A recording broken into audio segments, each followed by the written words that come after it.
अस्सलामुअलैकुम। Programme night addition में हम आपको खुशामदीद कहते हैं। नाज़रीन, मुल्क की सबसे बड़ी अदालत सुप्रीम कोर्ट ऑफ पाकिस्तान से 2 रोज़ में 2 बड़े इस्तीफ़ों ने सबको हैरान करके रख दिया। जहां सब हैरान हुए वहीं कई सवालात भी उठना शुरू हो गए। 2 रोज़ पहले सुप्रीम कोर्ट के जज जस्टिस मुज़ाहिर अली अकबर नकवी ने यह कहकर इस्तीफ़ा दिया कि वो इन हालात में बतौर जज मज़ीद अपना काम जारी नहीं रख सकते। जस्टिस मुज़ाहिर अली अकबर नकवी के इस्तीफ़े की सबसे बड़ी वजह सुप्रीम जुडिशल काउंसिल में उनके ख़िलाफ़ चलने वाली जो करप्शन की कार्रवाई है, कहा जा रहा है कि ये सबसे बड़ी वजह थी कि उन्होंने इस्तीफ़ा दिया। अब ये तासुर दिया जा रहा है कि जस्टिस मुज़ाहिर नकवी ने इस्तीफ़ा इसलिए दिया कि सुप्रीम जुडिशल काउंसिल की कार्रवाई से बचा जा सके, और ये भी उन पर तनकीद हो रही है कि शायद उन्होंने इसीलिए इस्तीफ़ा दिया कि अगर वो इस पर गिल्टी हो जाते तो उनके जो पेंशन मरात वो उससे भी हाथ धो बैठते, लिहाजा पेंशन और अपनी मरात को बचाने के लिए उन्होंने इस्तीफ़ा दिया। इस पर बड़ी तनकीद हो रही है। तो गुज़श्ता रोज़ सुप्रीम जुडिशल काउंसिल ने भी यही सवाल उठाया कि क्या कोई जज दौरान कार्रवाई इस्तीफ़ा देकर जुडिशल काउंसिल की कार्रवाई से बच सकता है। अभी ये डिस्कस हो रहा था कि कल ये ख़बर आती है कि जस्टिस एजाजुल एहसन ने मुज़ाहिर अली अकबर नकवी के ख़िलाफ़ कार्रवाई से इख्तलाफ करते हुए इख्तलाफी नोट जो लिखा था कि जस्टिस मुज़ाहिर अली अकबर पर लगने वाले इल्ज़ामात को बेबुनियाद करार दिया था, वो इस कार्रवाई से खुश नहीं थे। कल फिर अचानक ये खबर आई कि जस्टिस एजाजुल एहसन ने भी अपने ओहदे से इस्तीफ़ा दे दिया है। उन्होंने अपने इस्तीफ़े में कोई वजूहात तो नहीं लिखी, बस ये लिखा कि वो इस ओहदे पर मज़ीद काम जारी नहीं रख सकते। जस्टिस एजाजुल एहसन के इस्तीफ़े के बाद जहां सवालात उठ रहे हैं कि एक ऐसा शख्स जो इस साल रवां साल अक्टूबर में अगला चीफ जस्टिस बनने जा रहा हो, वो अचानक इस्तीफ़ा क्यों दे जाता है। वहीं ये भी सवाल उठ रहा है कि क्या जस्टिस एजाजुल एहसन को भी अपने खिलाफ जुडिशल काउंसिल में किसी कार्रवाई का ख़तरा था, क्योंकि ये भी खबरें आ रही हैं कि उनके खिलाफ भी कंप्लेंट्स जो हैं थी वो आना शुरू हो गई थी। जहां सियासी हलकों में इन 2 बड़े इस्तीफ़ों पर तशवीश पाई जा रही है, वहाँ कुछ जगह इसे राह फरार का नाम दिया जा रहा है। 2017 में नवाज शरीफ के ख़िलाफ़ सुप्रीम कोर्ट के पनामा बेंच का जस्टिस एजाजुल एहसन हिस्सा थे। वो नैब केसेस में मॉनिटरिंग जज भी रहे, जिस पर आज भी एतराज़ उठाए जाते हैं। पनामा केस की समाअत के दौरान जस्टिस एजाजुल एहसन ने ये रिमार्क्स दिए थे कि ऐसा फ़ैसला देंगे जो सदियों याद रखा जाएगा। जस्टिस एजाजुल एहसन अपने दौर में चीफ जस्टिस साकिब निसार और उमर अता बंदयाल के भी बहुत करीब रहे हैं, और ऐसे कई बेंचेस का हिस्सा रहे हैं जिनमें फ़ैसले नून लीग के ख़िलाफ़ आए। हालिया इन 2 बड़े इस्तीफ़ों के बाद सुप्रीम कोर्ट में क्या क्या तब्दीलियाँ रूनुमा हो सकती हैं, इन इस्तीफ़ों का कोई असर आम इंतखाबात पर पड़ेगा, सियासी हालात पर पड़ेगा, इस पर मैं बात करूंगी। मुझे ज्वाइन कर रहे हैं साबिक अटॉर्नी जनरल अशतर औसाफ साहब। अस्सलाम वालेकुम, बहुत बहुत शुक्रिया अशतर औसाफ साहब आपका। अशतर औसाफ साहब, ये बात हकीकत है कि इस वक्त हमारे मुल्क में जो सियासी हालात हैं ये गैर मामूली नौयत के हैं, और फिर जो सियासी मामलात भी इस वक्त देखा जाए तो अदालतों में ही है, घूम फिर कर अदालतों में ही सियासी मामलात हमारे जा रहे हैं। चाहे वो तहरीक इंसाफ के बल्ले के निशान का मामला हो, लेवल प्लेइंग फील्ड का मामला हो, साफ शफाफ इलेक्शंस को लेकर सबकी नज़रें सुप्रीम कोर्ट पर लगी हैं। तो ऐसे इन हालात में, और ख़ासकर जब इंतखाबात रहने में 1 महीने से भी कम का वक्त रह गया हो, ऐसे हालात में सुप्रीम कोर्ट से 2 बड़े जजेस का इस्तीफ़ा आ जाना कितना आप समझते हैं कितना ये अहमियत का हामिल है? इससे क्या असर पड़ेगा केसेस पर, स्पेशली जो सियासी हालात हैं उन पर? देखिए, सियासी केसेस की जो भरमार है वो कोई नया फिनोमेना नहीं है। आप देखेंगे कि इवन पनामा का जो मामला था वो सियासी केस ही था। वो 3 सियासी हरीफों ने एक वज़ीर आज़म को, सिटिंग वज़ीर आज़म को मतून करके उनको फारिग करने के लिए सब कुछ किया।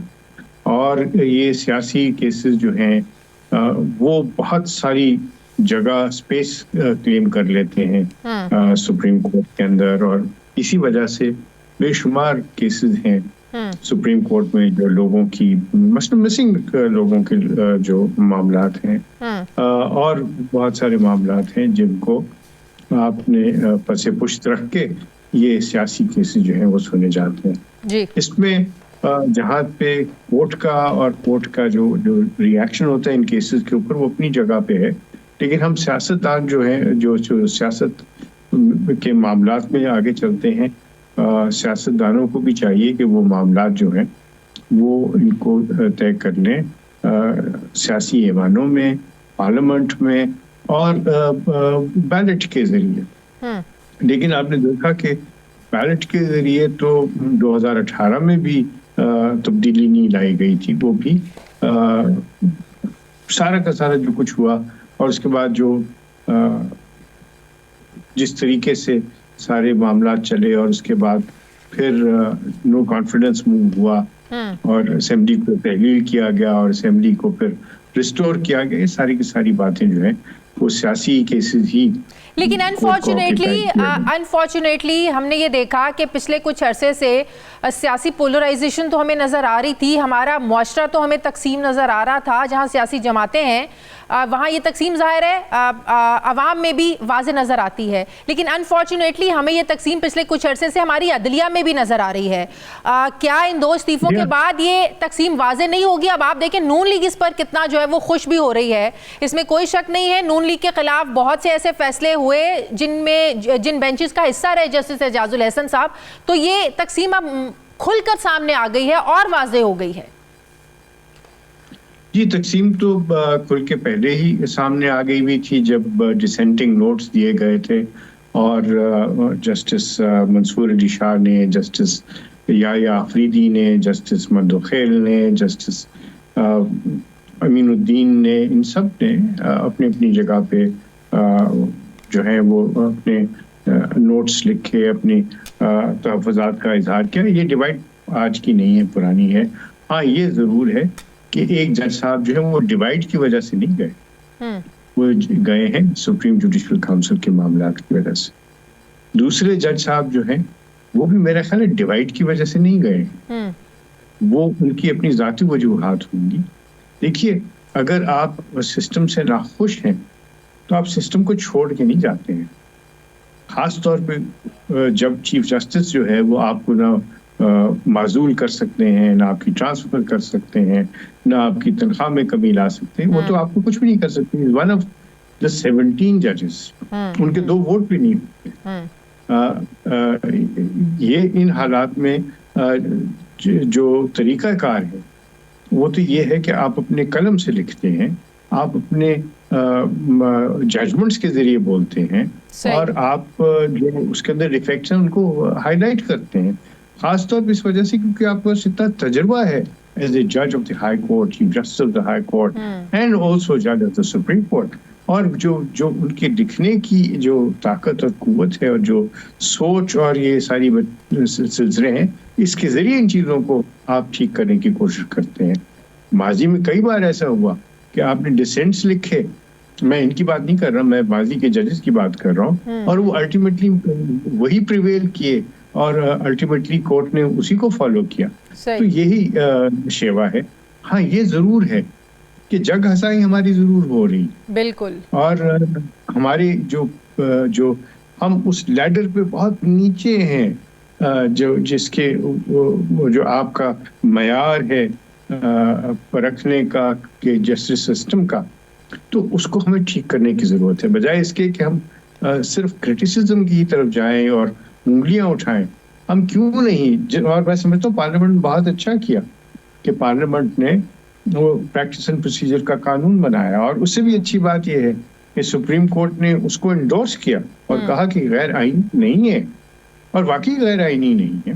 अब पार्लियामेंट के ऊपर और भी ज्यादा बोझ है कि इन सब चीजों को जब वो देख रहे हैं तो आने वाले दिनों में सबसे पहले जस्टिस सिस्टम की इम्प्रूवमेंट की बात करें, तो पार्लियामेंट ही फिर इस मसले को देखे कि अगर कोई जज मुस्ताफी हो जाता है या किसी पर इल्जाम होते हैं, तो बजाय इसके कि वो इन इल्जामात का जवाब देके सबसे पहले अपने आप को क्लियर करे, मासूम साबित करे, और साथ ही उसको तनख्वाहें भी मिलती रहें। ये जो सारा मामला है कि आप मुस्ताफी हो जाएं, अपने मरात भी लेते रहें, आप पर इल्जाम भी हों, तो ये मामलात को क्लियर करने की जरूरत है।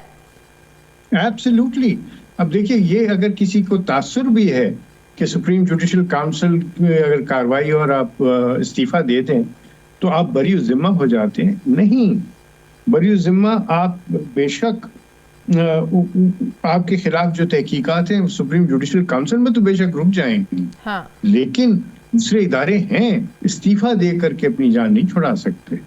अगर करप्शन के इल्जामात हैं तो वो आगे चलेंगे। ठीक है, बहुत बहुत शुक्रिया साबिक अटॉर्नी जनरल अशतर औसाफ साहब मेरे साथ थे, बहुत शुक्रिया आपका। मुझे ब्रेक लेनी है नाज़रीन, वापस आते हैं एक वक्फे के बाद।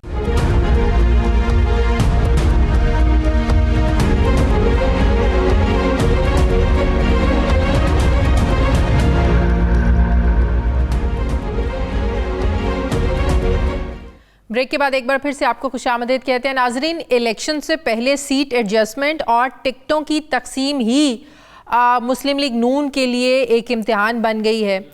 कई रोज़ इंतज़ार के बाद मुस्लिम लीग नून ने 10 और 11 जनवरी को पंजाब के मुख्तलिफ हलकों के लिए पार्टी टिकटों के नाम अनाउंस करना शुरू कर दिए। कई पार्टी के वफादार कारकुन उम्मीदवार गुस्से में लिस्टों में अपने नाम तलाश करते ही रह गए। फिर खबर आती है कि मुस्लिम लीग नून और PTI ने बहुत सोच विचार और सलाह मशवरों के बाद लाहौर समेत तमाम बड़े शहरों से अपने उम्मीदवारों की फहरिस्तें जारी की। नून लीग की तमाम बड़ी क़यादत लाहौर से मैदान में उतर रही है। नवाज शरीफ NA 130 से इलेक्शन लड़ेंगे, जहां उनका मुकाबला PTI की डॉक्टर यास्मीन राशिद से होगा। NA 122 से साद रफ़ीक का मुकाबला PTI के सरदार लतीफ़ खोसा से होने जा रहा है। शहबाज शरीफ NA 123 से हैं, जहां उनके मुकाबले में PTI ने अफजल अजीम को चुना है, जबकि हमजा शहबाज NA 118 से इलेक्शन लड़ रहे हैं, जहां इनका मुकाबला PTI की आलिया हमजा से होगा। लीगी उम्मीदवार अता तारड़ PTI पीपल्स पार्टी के चेयरमैन बिलावल भुट्टो और PTI के मलिक ज़हीर अब्बास खोखर NA 127 से मद्दे मुकाबिल होने जा रहे हैं। इसी तरह मरियम नवाज़ NA 119 से इलेक्शन लड़ रही हैं। NA 128 से PTI ने मारूफ कानूनदान सलमान अकरम राजा को टिकट दिया है। इनका मुकाबला IPP के ओन चौधरी से मतवक्के है, जहां नून लीग इस्तेहकाम पाकिस्तान पार्टी को सीट एडजस्टमेंट की वजह से सपोर्ट करेगी। IPP ने सीट एडजस्टमेंट के नाम पर वैसे तो 110 सीटें मांगी थी, 40 कौमी से मांगी थी, 70 सूबाई से मांगी थी, लेकिन नून लीग ने IPP से सीट एडजस्टमेंट के लिए 7 कौमी और 11 सूबाई असम्बली की सीटों पर भी अपने उम्मीदवारों के नाम नहीं दिए। सोशल मीडिया पर बड़ी तनकीद हो रही है कि मुस्लिम लीग नून ने ऐसे लोगों के लिए सियासी मैदान खुला क्यों छोड़ा जो माजी में नून लीग और नवाज शरीफ को शदीद तनकीद का निशाना बनाते रहे हैं।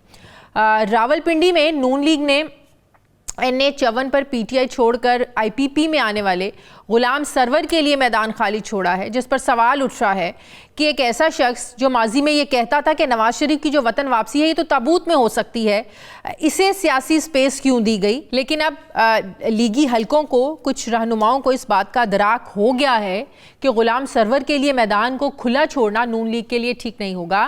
ख्वाजा आसिफ ने इसे पार्टी के लिए शर्मिंदगी करार दिया है। नून लीग की सीट एडजस्टमेंट की हिकमत अमली पर जहां सवाल उठ रहे हैं, वहीं पार्टी के वफादार लोगों पर PTI के मुनहरफीन को टिकट देने पर भी बड़े सवालात उठ रहे हैं। NA 96 पर तलाल चौधरी की जगह नवाब शेर शेर को टिकट दिया जा रहा है। इसी तरह फैसलाबाद में राना एहसान अफजल की वफादारी पर राजा रियाज की जो फ्रेंडली ऑपोजिशन लीडरी थी वो बड़ी भारी पड़ गई है। अब सवाल ये है कि राना एहसान अफजल राजा रियाज के मुकाबले में क्या अपना केस ठीक तरीके से पार्टी के सामने रख नहीं पाए। पार्टी की ये मजबूरियां हैं जिसके बगैर कोई चारा नहीं है। इसी तरह बाज़ हलकों में लीगी रहनुमाओं ने आज़ाद हैसियत में मैदान में उतरने का ऐलान किया है। इलेक्शन से पहले ये जो दराड़े हैं ये मुस्लिम लीग नून के लिए कितना बड़ा चैलेंज है। अब काफ लीग ने भी मुस्लिम लीग नून से सीट एडजस्टमेंट करने से इनकार कर दिया है। पार्टी क्या चल रहा है, हर जगह सीट एडजस्टमेंट तो हो रही है, लेकिन कोई खुश हो रहा है, कोई नाराज़ हो रहा है मुस्लिम लीग नून के इन फैसलों से। मैं बात करूँगी, मुझे राना एहसान अफजल साहब ज्वाइन कर रहे हैं मुस्लिम लीग नून के रहनुमा। अस्सलाम वालेकुम, बहुत बहुत शुक्रिया राना साहब आपका। राना साहब, आप टिकट हासिल करने में कामयाब क्यों नहीं हो सके? बिस्मिल्लाहिर्रहमानिर्रहीम। देखें, मैं इसलिए कामयाब नहीं हो सका क्योंकि राजा साहब जो हैं, राजा रियाज साहब, उन्होंने PMLN को ज्वाइन किया और जो वो मेरे ख्याल से नो कॉन्फिडेंस के अंदर जो उनका रोल था और उसके बाद एज एन ऑपोजिशन लीडर जो उनका किरदार था, फिर उसके बाद उन्होंने जब पार्टी ज्वाइन कर ली तो मेरे ख्याल से मेरी पार्टी ने उनको प्रेफर किया। लेकिन ये भी आपकी पार्टी कहती थी, मरियम नवाज साहिबा कहती थी कि लोटों की जगह पार्टी में नहीं है। वो जलसों में खड़े होकर आवाम से पूछती थी लोटों को वोट दोगे, लोटों को वोट दोगे। आगे से जवाब अगर ना आता भी था तो कहती थी बिल्कुल ठीक है, क्योंकि लोटों की जगह बाथरूम में है, हम लोटों को जगह नहीं देंगे। तो बात यह है कि अपने लोगों को एक साइड पर रख कर दूसरी पार्टी से आने वालों को अगर वेलकम कर रहे हैं तो अपने पार्टी के कारकुनों को इंसल्ट भी किया जा रहा है, उन्हें नाराज भी किया जा रहा है। उन्होंने जो पार्टी के लिए किया है, इसका मतलब है पार्टी को दराक ही नहीं है। देखिए, मैं समझता हूं कि मैं अपना देखें, एज अ स्पोक्स पर्सन मैं आपके प्रोग्राम में हूं। ये जो टिकटिंग प्रोसेस है ये परफेक्ट नहीं है। इसके अंदर डेफिनेटली पीएमएलएन को काफ़ी सारे अपने लॉयलिस्ट की सैक्रिफाइस देनी पड़ी है और उनके लिए बड़ा कड़ा इम्तिहान है। जिनको नई टिकट मिले उनके लिए भी, और तो वो डेफिनेटली मेरे ख्याल से ये परफेक्ट प्रोसेस नहीं है। और लीडरशिप जो है, जिन लोगों को टिकट्स नहीं मिले उनके साथ राब्ते में है और उनको किसी और तरीके से अकोमोडेट पार्टी में किया जाएगा। डेफिनेटली पीएमएलएन जो है वो अपनी किसी भी जो दरीना कारकुन है उसको अकेला नहीं छोड़ेगी। अगर टिकटिंग प्रोसेस में उनको एडजस्ट नहीं किया गया तो उनको एतमाद में लेके। और आपको क्या तसल्ली दी है पार्टी ने? आपको कहाँ एडजस्ट करेंगे? देखिए, ये अभी एक ऑनगोइंग प्रोसेस है, इसका कोई हतमी अभी कोई रिजल्ट नहीं आया है। लेकिन बात ये है, मैं अगर अपने बारे में बात करूं, देखें, टिकट बिल्कुल मेरे लिए एक सेटबैक है कि मुझे पार्लियामेंट में जाके इस मुल्क के लिए काम करने का मौका नहीं मिलेगा। लेकिन क्या इस बुनियाद पे मैं अपनी पार्टी से अलग हो जाऊं या मैं लेकिन किसी सियासतदान के लिए अपना हल्का छोड़ना अपनी सियासी मौत के मुतरादिफ होता है। एक ऐसा हल्का जिसमें उसके जो है ना वो ख़ानदान ने काम किया होता है। अब देखिए ना, आपके वालिद साहब की एक सीट रही है, आपके अवाम, आपके हल्के में आप लोगों का एक असर रसूख है। तो एक सियासतदान के लिए उसका सियासी हल्का बड़ी अहमियत का हामिल होता है। बाकी एडवाइज़र, मुशीर, ये तो कोई भी बाहर से आके लग सकता है ना। तो इसीलिए शायद दूसरे आपके जो पार्टी के लोग हैं, जैसे दानियाल अजीज़ हैं, आपके कोई पार्टी के कुछ और ख़वातीन भी हैं जिन्होंने आज़ाद हैसियत में, आयशा रजब अली बलोच साहिबा, उन्होंने आज़ाद हैसियत में लड़ने का ऐलान किया है। तो सियासत को ज़िंदा रखने के लिए आज़ाद हैसियत में अपने हल्के से लड़ना ज़रूरी है, या कॉम्प्रोमाइज़ करके भी आप अपनी सियासत को या अपने हल्के के आवाम को आप जो है वो तसल्ली में रख सकते हैं? नहीं, आपने ठीक कहा कि हल्के की सियासत बड़ी इंपॉर्टेंट होती है और इसमें गैप आ जाए तो बड़ी मुश्किल से आप इसको पुर कर सकते हैं। लेकिन देखें, बात यह कि मैं तो पार्टी का स्पोक्स पर्सन रहा हूँ। क्या मैं अपनी पार्टी के खिलाफ जाके अगर इलेक्शन लड़ता हूँ तो मेरा नहीं ख्याल वो एक, और मेरी पार्टी से वाबस्तगी पिछले 25-30 सालों की है हमारी फैमिली की, तो मैं नहीं समझता कि इस बुनियाद पे मैं अपनी पार्टी के खिलाफ खड़ा हो जाऊँ या मैं अपना जो है वो पार्टी का साथ छोड़ जाऊँ या किसी मुखालिफ पार्टी में चला जाऊँ। क्योंकि मैं जो मैं इसको अच्छी सियासत नहीं समझता। तो मैं अपनी लड़ाई बिल्कुल अपनी लीडरशिप के साथ लड़ूंगा और पार्टी के अंदर लड़ूंगा, और ये सेटबैक है लेकिन मैं अपनी काबिज जारी रखूंगा विद इन द पार्टी। लोगों ने फैसला किया कि वो पार्टी के फैसले के अगेंस्ट जाएंगे और आजाद खड़े होंगे। मैंने ये फैसला नहीं किया। मुझे कहा गया, मेरे कुछ ने सजेस्ट किया, अच्छा, कहा कि हमें आजाद खड़े हो जाना चाहिए। हमने मीटिंग बुलाई अपने दोस्तों की जो मेरे साथी थे, उसमें से कुछ लोगों की राय ये थी, लेकिन ज्यादातर लोगों की राय ये थी कि पार्टी का साथ देना चाहिए। तो जो मेजॉरिटी राय थी फिर मैं उसके साथ गया। नहीं, मैं पार्टी ने अपने तय आपको, पार्टी लीडरान ने, पार्टी कायद ने तसल्ली दी है आपको कि कहीं ना कहीं आपको एडजस्ट करेंगे? जी, पार्टी लीडरशिप ने माजरत भी की है और उन्होंने कहा है कि कुछ मजबूरियों की वजह से वो नहीं ये फैसला कर सके मेरे हक में, और जो है वो पार्टी मेरा साथ देगी और पीछे नहीं हटेगी।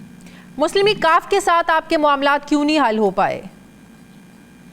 देखें, ये जिस तरह मैंने कहा कि ये बड़ा एक डिफिकल्ट प्रोसेस है, ये परफेक्ट कभी भी नहीं हो सकता। आप जितनी मर्जी कोशिश करें कि आप इसको करें। देखें, हर पार्टी की डिमांड है कि उनको ज़्यादा स्टेक मिले, और जिस तरह मैं भी एक कैजुअलिटी हूँ उस तरह और भी लोग कैजुअलिटी बने। तो इस बुनियाद पे जो है कॉम्प्रोमाइज़ नहीं हो सका, क्योंकि वो ज़्यादा स्टेक मांग रहे थे, हम नहीं दे सके। स्टेक तो ज़्यादा वो भी मांग रहे थे, आईपीपी वाले भी मांग रहे थे। बिल्कुल, तो ये एक वही मैं कह रहा हूँ कि इसलिए फिर जो है वो लोगों से इख्तलाफात भी हुए, कुछ जगहों पे सेटलमेंट हो गई, तो काफ लीग के साथ नहीं हो सका। तो अगर पीटीआई को बल्ले का निशान मिल जाता है, पीटीआई ने भी अपने उम्मीदवारों की जो फहरिस्तें हैं वो जारी कर दी हैं, टिकट्स दे दिए हैं, तो कितना मुश्किल होगा? कोई टफ टाइम आप समझते हैं कि स्पेशली पंजाब में, लाहौर में आप लोगों को मिलेगा टफ टाइम? देखिए, पीएमएलएन का ये उनको बल्ले का निशान मिले ना मिले, पीएमएलएन एक अच्छी लीड के साथ, मेजॉरिटी के साथ इस इलेक्शन को विन करेगी इंशाल्लाह ताला, अवाम के वोटों के साथ। ये अदालत का फैसला है, सुप्रीम कोर्ट इस पे फैसला करेगी कि बल्ले का निशान मिलना चाहिए या नहीं मिलना चाहिए। हमारा ये ज़रूर मौक़िफ़ है कि अगर किसी ने कानून कायदे को तोड़ा है तो उसको सज़ा मिलनी चाहिए। बहुत बहुत शुक्रिया। राना एहसान अफजल साहब मेरे साथ थे, मुस्लिम लीग नून के रहनुमा। मुझे ब्रेक लेनी है नाज़रीन, वापस आते हैं वक्फे के बाद।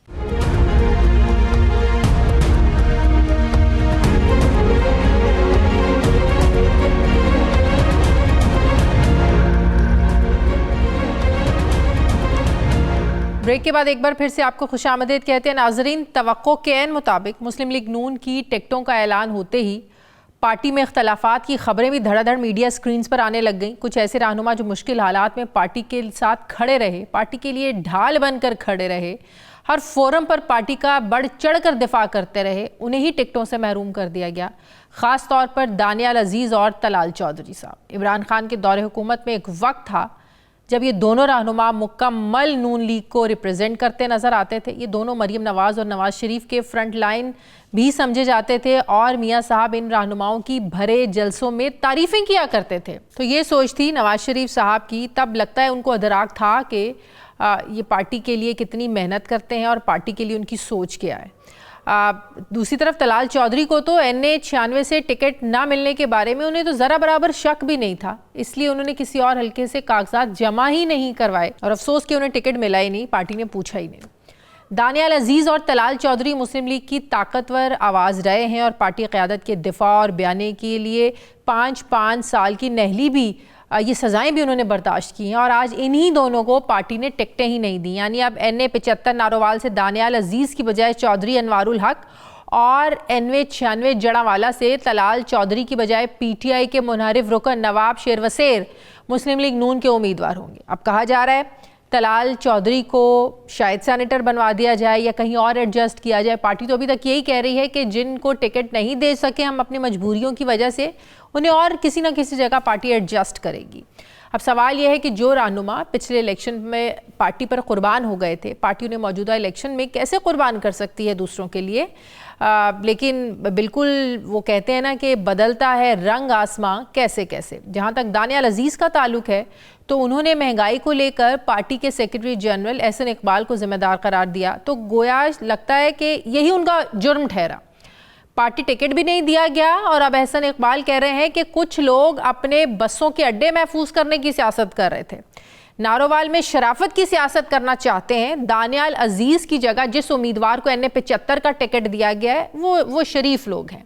अब सवाल यह है कि जब कोई पार्टी के लिए खड़ा होता है तो पार्टी क़यादत उस पर फ़ख्र करती है और जब उसे गिराना होता है उसके ऐप तलाश कर लिए जाते हैं।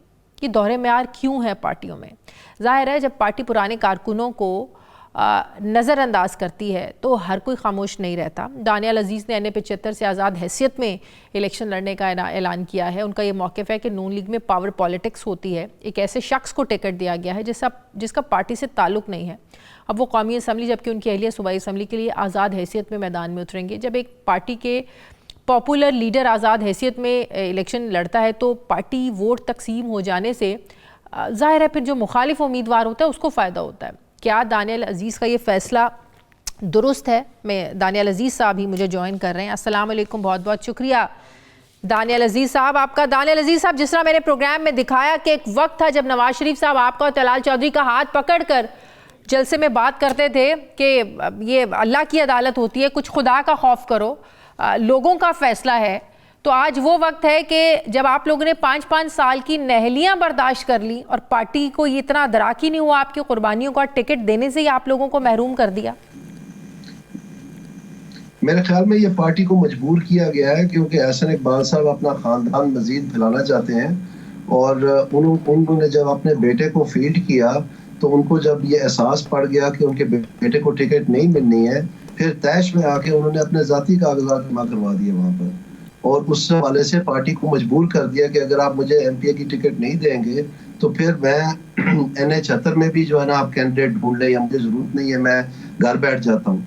और उसकी वजह से अब उनको इस बात पे संभाला देते देते फिर उन्होंने कहा कि अगर मेरे साथ MNA ना हुआ तो मैं MPA कैसे जीत सकता हूँ। और फिर चूंकि वहाँ PP 54 में उनके पास बेसिकली सपोर्ट बेस नहीं है, फिर PP 55 में भी उन्होंने पार्टी के पुराने जो वर्कर थे उनको तबाह करके एक ऐसे शख्स को दे दिया जो कि PTI की टिकट पे अभी भी कश्मीर असेंबली में बैठा हुआ है। तो आप देखेंगे NA-75 भी पार्टी के लिए जो है वो जेपटी में डाल दी, 55 भी तबाह कर दी, सब इसलिए कि वो लाडला बेटा जो है उसके लिए जगह बनाई जाए। नहीं तो पार्टी के अंदर एहसन इकबाल की क्या बड़ी चलती है? नवाज शरीफ साहब एहसन इकबाल की बड़ी सुनते हैं, क्यों उनको डर था कि अगर इनको टिकट ना मिला तो ये आजाद हैसियत में लड़ लेंगे? आपका डर क्यों नहीं था कि आप भी तो आजाद लड़ सकते हैं?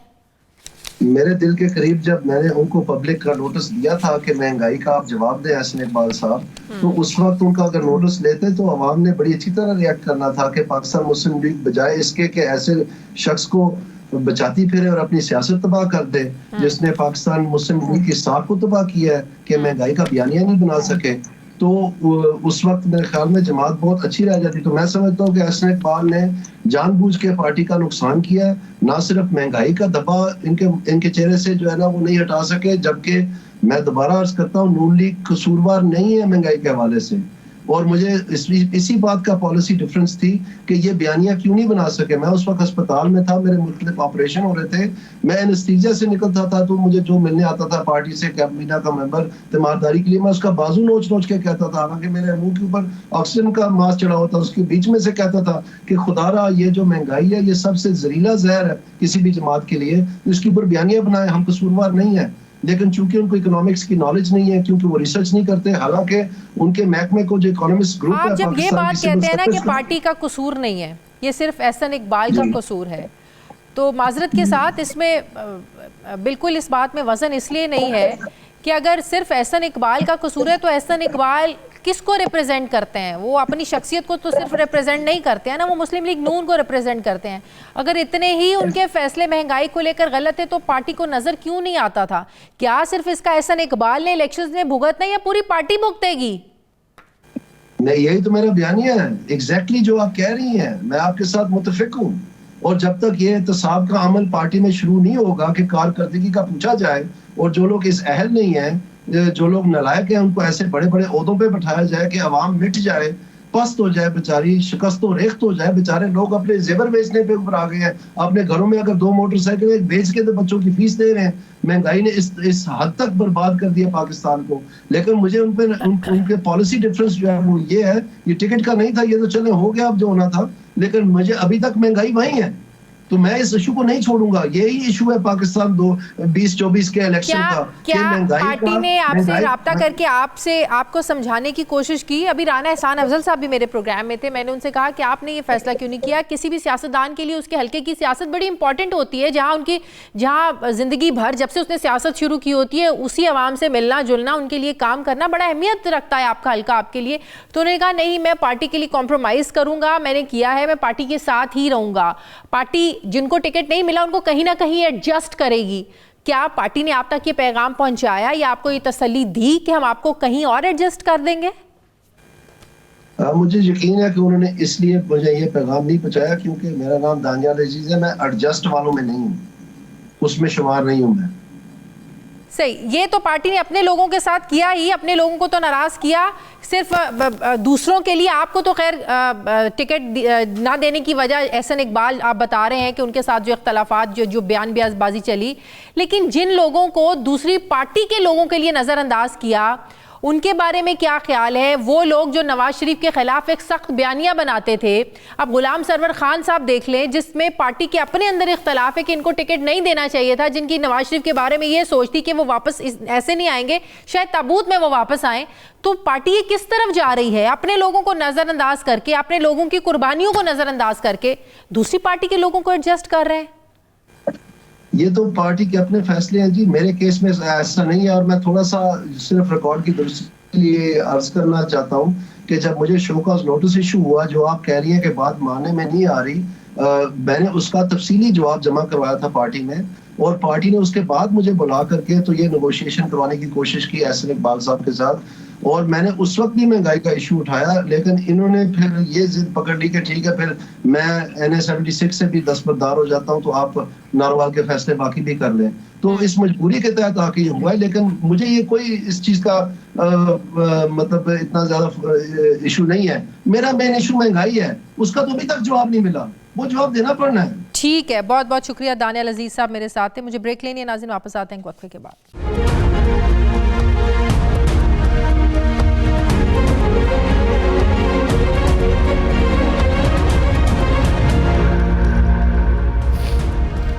ब्रेक के बाद एक बार फिर से आपको खुशामदीद कहते हैं। नाज़रीन, इलेक्शन से पहले पार्टी वर्कर्स के साथ एक ताल्लुक तो जताया जाता है, लेकिन जब टिकट देने की बारी आती है तो प्रैक्टिकल अप्रोच यानी अमलियत पसंदी को तरजीह दी जाती है। अब इसे किंग्स पार्टी होने का यकीन कहें या किसी मजबूरी का नाम दें, मुस्लिम लीग नून ने 8 फरवरी के इंतखाबात के लिए कुछ अहम खवातीन रहनुमाओं को भी लाल झंडी दिखा दी है।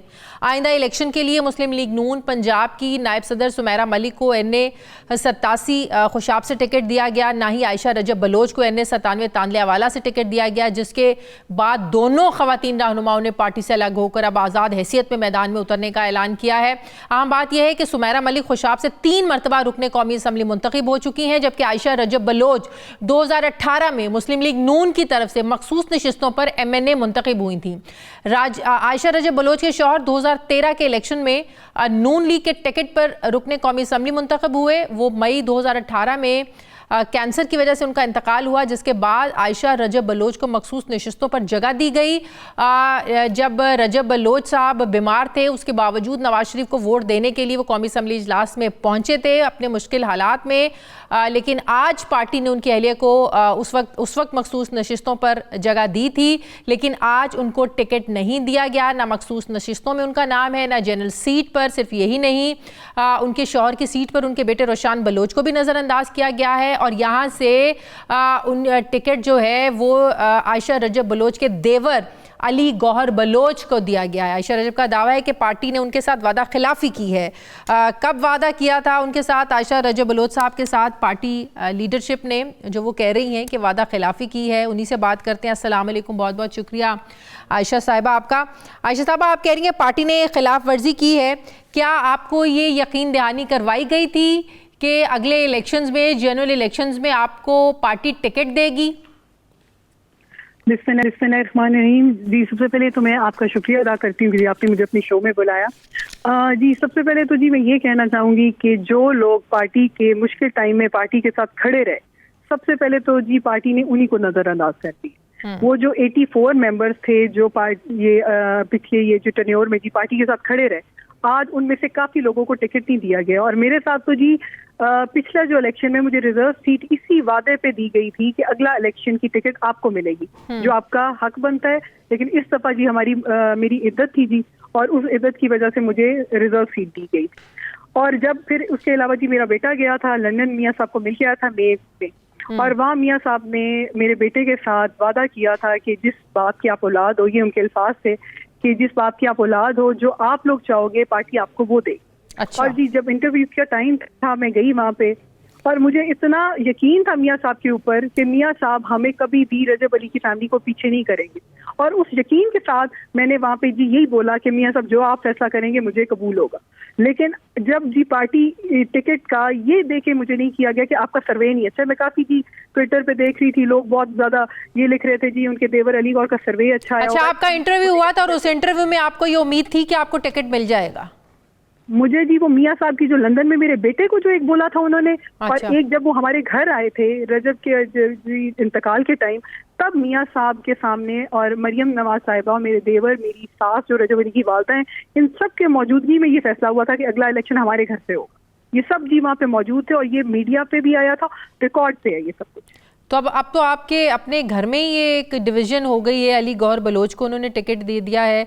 आपको क्या लगता है, क्या सोच के दिया है? कि उनको ये था कि आप खातून हैं, हमारे मुआशरे में अनफॉर्चुनेटली ख़वातीन को पीछे ही ऐसे मौक़ों पर रखा जाता है, हालांकि हिस्ट्री बताती है कि ख़वातीन ने बहुत अहम किरदार अदा किया है सियासत में। तो क्या ये वजह थी, उनको लगता था कि अली गौहर बलोच सीट निकालने में कामयाब हो जाएंगे, आपके मुकाबले में वो मजबूत उनको कैंडिडेट लगे? जी, मुझे बताया गया था कि जी पार्टी का जो टिल्ट है वो उस साइड पे है, कि वो समझते हैं कि वो स्ट्रांग है, उनका सर्वे अच्छा आया है। लेकिन जी मैं आपको बता रही हूँ कि मेरे और मेरे बेटे ने यहाँ पे, आपको पता है जो अभी बाई इलेक्शन था 2018 का, उसमें भी जो अली गौहर बलोच ने जी जो सीट निकाली थी वो रजब अली के नाम पे निकाली थी। तब भी वोट बैंक रजब अली का था, और मेरा बेटा साथ कैंपेन की, और जहाँ पे जिन लोगों ने जी पीटीआई की हमायत का ऐलान किया हुआ था, वहाँ मेरा बेटा गया और उन्होंने दोबारा जी मेरे देवर के हमायत का ऐलान किया। तो अब आप समझते नहीं है कि अवाम तो कंफ्यूज है, या क्लैरिटी है कि रजब अली के नाम पर रजब अली की बीवी को वोट देना है जो आज़ाद हैसियत में खड़ी हुई है, या रजब अली के भाई को देना है जिसे पार्टी ने टिकट दिया है? अवाम क्या सोच रही है हल्के की? जी आवाम में जी इस टाइम आज भी मैं हल्के में हूँ जी, यहाँ पे यही सूरत हाल है कि वो लोग जो लोग हल्के के लोग हैं वो इस चीज़ पे हैं कि पार्टी ने ज्यादती की है रजब अली बलोच के साथ, कि जो वफा पार्टी के साथ रजब अली बलोच ने निभाई और पार्टी की तरफ से ज्यादती की गई है इनके साथ, क्योंकि मैंने और मेरे बेटे ने जी हल्के में बहुत मेहनत की है। सबसे पहले जी मेन तो रजब अली का नाम है, उनकी मेहनत थी। उसके बाद अली गौर साहब ने जरूर सीट निकाली, लेकिन वो उसमें रजब अली का वोट बैंक था और वो रजब अली का वोट बैंक आज भी मौजूद है और वो हमारे साथ है। तो वही तो पहले अली गौर बलोच को मिला था जी, वही जी मैं वही बता रही, वो मेरे बेटे ने साथ जी कैंपेन की थी और जल्द से पूरी कैंपेन जी उसने चलाई थी और तब इन्होंने मेरे बेटे को रजब अली। अब अगर आजाद हैसियत में आप जीत जाती हैं, क्या अपनी सीट पार्टी को देंगी, उस नून लीग में वापस आप चली जाएंगी या नाराजगी खत्म हो जाएगी, क्या करेंगी, या आप देखेंगी कि किसके पास जाना है, किस पार्टी में शामिल होना है? शाजी साहब, अभी मैंने तो अभी भी बहुत राब्ता करने की कोशिश की थी पार्टी में लीडरशिप से, हाँ। कि पार्टी मेरे लिए कोई बेहतर फैसला करती या रजब अली बलोच को माइनस ना किया जाता फैमिली को, लेकिन जी पार्टी की तरफ से मेरा राब्ता नहीं हो सका, उनकी साइड से उन्होंने मुझे नहीं बुलाया। एक बार जी बुलाया गया था पिछले दिनों में, लेकिन तब भी मुझे यही कहा गया कि आप अली गौर का साथ दें, और मुझे अफसोस था कि इंटरव्यू में भी जब इंटरव्यू हो रहे थे तब भी जी अली गौर की बात की गई, रजब अली का नाम नहीं लिया गया। तो मुझे वो भी था अफसोस। मैंने गई थी जी मैं मिलने शहबाज साहब से, तो वहाँ पे मैंने उनको जिक्र भी किया था कि मुझे इस चीज़ का अफसोस है कि आपने पार्टी में वापस जाने का सोच सकती हैं अगर आप जीती हैं, या बस अल्लाह हाफिज पार्टी को?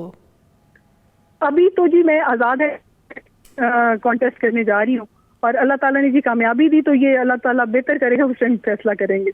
ठीक है, बहुत बहुत शुक्रिया आयशा रजब बलोच साहिबा, मेरे साथ ही बहुत शुक्रिया आपका। प्रोग्राम का वक्त खत्म हो गया नाज़रीन, फीडबैक दें, अपना ख्याल रखें, मुझे इजाज़त दें, अल्लाह हाफिज़।